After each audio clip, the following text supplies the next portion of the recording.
Čia Palanga, čia reporteris Kersas ir sensacija. Aš esu prie šviežutėlės Audi TT. O prie Audi TT nuostabus striptizo ereliai. 2 žmonės, su kuriais permėgot nori visi gėjai ir visos storos bobos ir dar daug diedų. Eglutės karota. Ir Radionas karotas. Jie labai gražus ir šoka striptizą. Eglutė, eglutė. Taigi, tavo mama užsiema konsumaciją, o tu šoki striptizą. Kodėl tokį darbą pasirinkai? Kodėl ne advokatą tapai? Nes norėjau, nes patiko.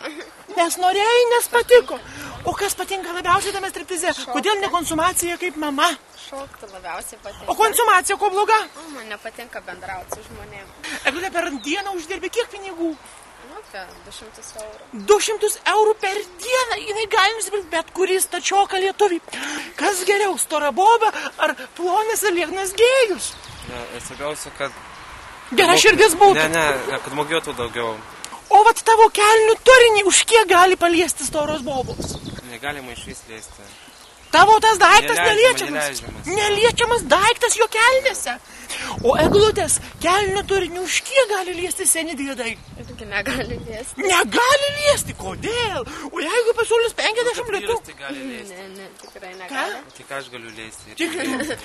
Dabar aš galiu ir nemokamai paliesti. Eglė man leido paliesti jūs nugarą.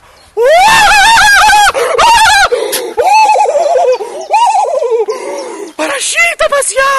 Playboy. Ir dar Eglė pasidarė krūtų implantus už 7 000. Ant kiek padidėjo? Vienu numeriu padidėjo ir dabar Nelly nušluostė nosį. Va tai va. Tau Nelly. Taigi, gražiausi striptizo ereliai. Šiandieną jau išskrenda į Florenciją ir ten užsiims savo užpakalių rodymais. Čia Lietuva, čia Palanga ir reporteris Kersas. Apsisukit, parodykit kokios nugarikės.